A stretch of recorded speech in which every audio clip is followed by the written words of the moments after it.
तो व्यूअर्स, अगर आप टीचर बनना चाह रहे हैं या ऑलरेडी टीचर हैं या किसी प्राइवेट या सरकारी सेक्टर के अंदर टीचिंग कर रहे हैं, इसके अलावा आप ट्यूटर की जॉब कर रहे हैं या आप कहीं पे कोचिंग की जॉब कर रहे हैं जहाँ पे आपको बच्चों को पढ़ाना है, तो आज की वीडियो आप लोगों के लिए बहुत इंपॉर्टेंट है, ज़रूरी है। अगर आप इन टिप्स और टेक्निक को आजमाते हैं तो आपकी टीचिंग यहाँ से यहाँ तक जा सकती है।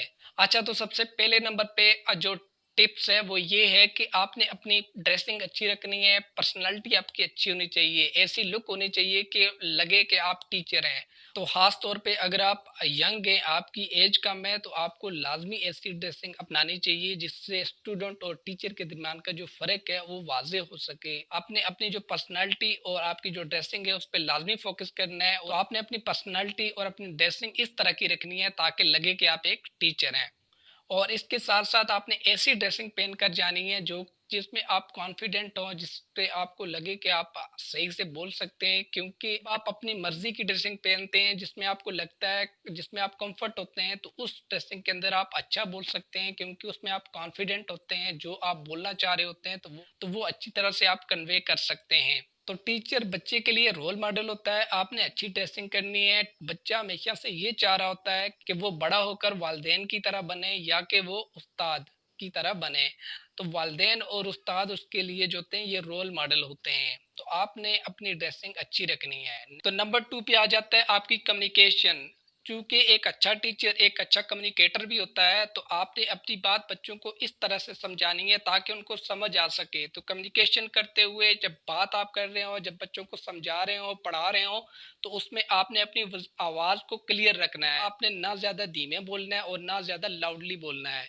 जब आप लाउडली बोलेंगे तो वो ज़्यादा इरिटेटिंग होगा, तंग होंगे बच्चे। तो इसके अलावा अगर आप ज़्यादा स्लो बोलेंगे तो उससे भी बच्चों को समझ नहीं आएगी, आवाज़ नहीं आएगी। तो आपने अपनी आवाज़ ना ज़्यादा स्लो करनी है और ना ही आपने ज़्यादा तेज़ करनी है। तो ये चीज़ भी आपने लाजमी नोट करनी है। और इसके साथ साथ आपने अपनी जब बात कम्युनिकेट कर रहे हो, पढ़ा रहे हो, तो आपने इशारों से, हाथ से और इस तरह से आपने अपनी कम्युनिकेशन करनी है।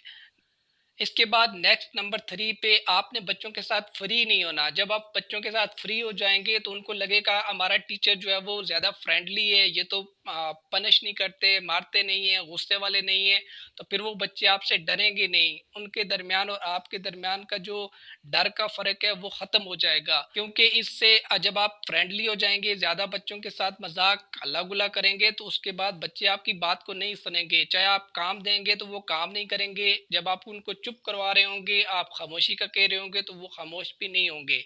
तो इसलिए बच्चों के साथ ज़्यादा फ्रेंडली नहीं होना है, बल्कि एक दरमियानी चाल आपने रखनी है जिसमें आप ना ज़्यादा रूड हो, ना ज़्यादा के सख्त हों और ना ही ज़्यादा आपने फ्रेंडली होना है। तो आपने पढ़ाई के टाइम पे पढ़ाई करनी है, मजाक के टाइम पे मजाक करना है। तो ना ही जिसमें आपने ज़्यादा सख्त होना है और ना ही इतना ज़्यादा आपने फ्रेंडली होना है कि बच्चे बिल्कुल फ्री हो जाएं। तो आपने एक दरमियानी चाल रखनी है, ठीक है। तो नेक्स्ट इसके बाद नंबर 4 पे, अगर कोई बच्चा जिसको आपने काम दिया है वो काम करके नहीं आता है, तो उसको आपने पनिश नहीं करना है, मारना नहीं है, क्योंकि मारने से बच्चा बागी होता जाता है। या तो वो अब बच्चा जब आप उसको मारेंगे या तो वो स्कूल छोड़ के चला जाएगा, या फिर वो आप बागी होकर आप बैठ जाएगा और रोज़ाना काम नहीं करेगा बल्कि मार खा लेगा आपसे। पनिश आप चाहे जितना भी मारेंगे, उसने काम नहीं करना, वो बल्कि आपकी मार खा लेगा लेकिन वो काम नहीं करेगा, या इसके अलावा वो स्कूल को स्किप कर देगा, स्कूल को छोड़कर चला जाएगा। तो इसलिए आपने बच्चे को मारना नहीं है, बल्कि क्या करना है, बच्चे को आज आपने काम दिया, कल वो आ गया स्कूल के अंदर, उसने काम नहीं किया, तो आपने उससे पूछना है कि बेटा आपने काम क्यों नहीं किया है। उससे रीज़न पूछनी है, वजह पूछनी है। जब आप उससे उसकी वजह पूछेंगे तो वो आपको वजह बताएगा, कोई बहाना लगाएगा, कोई भी बात कहेगा कि मैं इस वजह से करके नहीं आया। तो आपको तो पता होगा कि ये बहाना लगा रहा है, लेकिन आपने उससे ये नहीं कहना कि आप बहाना लगा रहे हो। आपने उस तरह से कहना है कि वाकई तुम तो काम करने वाले हो, आपने काम करके आना है, मुझे पता है तुम कल करके आओगे, आज तुम्हारी ये वजह थी इसलिए तुम करके नहीं आए। तो इससे बच्चे के जहन में ये बैठेगा कि मैं तो काम करता ही नहीं हूँ, लेकिन टीचर मुझे पढ़ने वाला समझ रहे हैं और काम करने वाला समझ रहे हैं। तो नेक्स्ट टाइम वो जब आएगा तो वो काम करके आएगा। तो नंबर 5 पे आपने जब पढ़ा रहे हो तो पढ़ाते हुए आपने बच्चे से क्वेश्चन आंसरिंग करनी है, जिसमें आपने सवाल पूछना है कि फॉर एग्जांपल मैं पढ़ा रहा हूँ, अभी पढ़ाने के दौरान मैंने पूछना है कि बच्चा मैंने अभी क्या पढ़ाया है, आप मुझे बताएं मैंने अभी क्या कहा है, क्या पढ़ाया है। तो इस तरह से ये होगा कि बच्चों की तवज्जो आपकी तरफ होगी, ठीक है।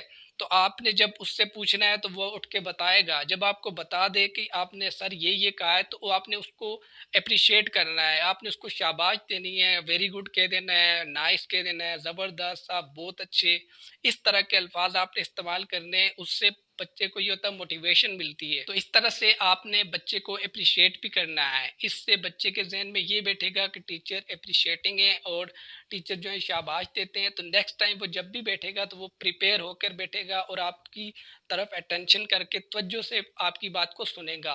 तो इसलिए आपने जब भी बात करनी है, गुफ्तगू करनी है, बच्चों को पढ़ा रहे हो, तो उस दौरान आपने पूछना है कि ये अभी मैंने क्या कहा है। नेक्स्ट नंबर 6 पे जब आप टीचिंग कर रहे हैं, पढ़ा रहे हैं, अगर कोई बच्चा नहीं पढ़ रहा है, डिफ़ाल्टर है, तो उसका आपने अपने उनके वालिदैन को लाज़मी बताना है कि आपका बच्चा काम नहीं कर रहा है, आपका बच्चा स्कूल में नहीं आ रहा है, आपका बच्चा की कारकर्दगी ये है। कि इससे ये होगा फ़ायदा कि जब आप कल खुदा ना ख़ास्ता अगर आप बच्चा फ़ेल हो जाता है या उसकी जो मार्क्स हैं कम आते हैं या उसकी कारकर्दगी है जो डाउन आती है, तो इससे आपके ऊपर ब्लेम नहीं आएगा।